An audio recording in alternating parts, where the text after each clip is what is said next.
Hello दोस्तों, इस video में आपका स्वागत है। आज हम बात करने वाले हैं कि जब भी कोई नया आईपीओ आता है तो उसमें कौन कौन से लोग इन्वेस्ट कर सकते हैं और आईपीओ में इन्वेस्ट करने वाले इन्वेस्टर्स की कैटेगरी क्या होती है।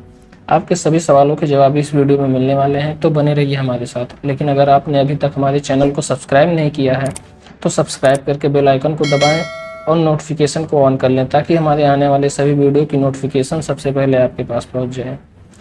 सबसे पहले हम आपको यह बताना चाहते हैं कि जब भी कोई आईपीओ कंपनी लाती है तो सेबी के रूल्स के अनुसार उसमें सभी कैटेगरी जैसे qualified institutional buyer, non institutional investor, retail individual investor के लिए रिजर्व कोटा फिक्स होता है, जिसके बारे में हम आगे आपको बताने वाले हैं। तो चलिए शुरू करते हैं। आईपीओ में इन्वेस्ट करने वाले इन्वेस्टर्स की 3 कैटेगरी होती है, जिसमें qualified institutional buyer, non institutional investor और रिटेल इंडिविजुअल इन्वेस्टर होते हैं। सबसे पहले बात करते हैं क्वालिफाइड इंस्टीट्यूशनल बायर, जिसे वीआईबी भी कहा जाता है। इसमें foreign institutional investor, venture capital fund, capital market fund, provident fund, pension fund, insurance fund, mutual funds, commercial bank आदि ये सभी पैसा लगाते हैं। अगर आईपीओ में कोई भी रिजर्व कोटे की बात करें तो अधिकतम 75% और मिनिमम 50% तक हो सकता है।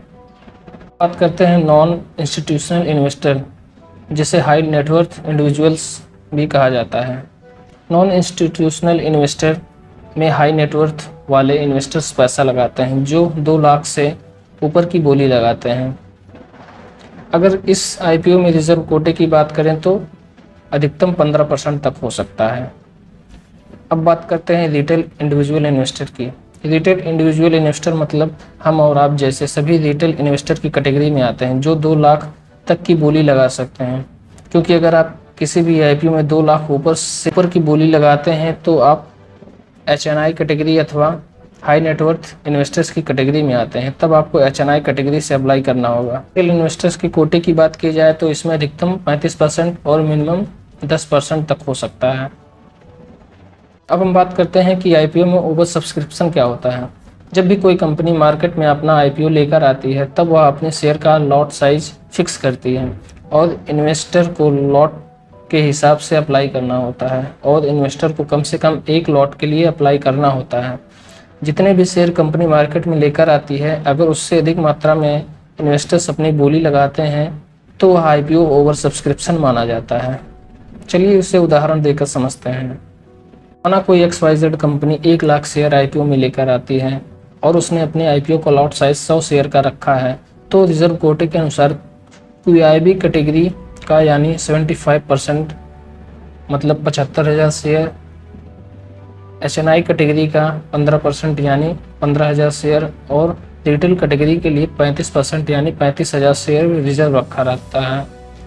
मतलब लॉट साइज अगर 100 का है तो वीआईबी का 750 लॉट और एचएनआई का 150 लॉट और रिटेल कैटेगरी का 350 लॉट की बोली लगाई जा सकती है। और अगर इन लॉट साइजों से ज़्यादा की बोली लग जाती है तो वह ओवर सब्सक्राइब हो जाता है। जैसे अगर रिटेल कैटेगरी का 350 लॉट है और 700 लॉट की बोली लग जाती है तो वह 2 गुना ओवर सब्सक्राइब हो जाता है। दोस्तों, मैं उम्मीद करता हूँ यह वीडियो आपको अच्छी लगी होगी। अगर आपका अभी भी कोई प्रश्न है तो आप हमें कमेंट करके पूछ सकते हैं, और अगर आपको यह वीडियो अच्छा लगा हो तो लाइक करें और अपने दोस्तों के साथ शेयर करें। और अगर अभी तक आपने सब्सक्राइब नहीं किया तो सब्सक्राइब भी करें। मिलते हैं फिर किसी नई वीडियो में नए टॉपिक के साथ। तब तक के लिए हैप्पी ट्रेडिंग, हैप्पी इन्वेस्टिंग।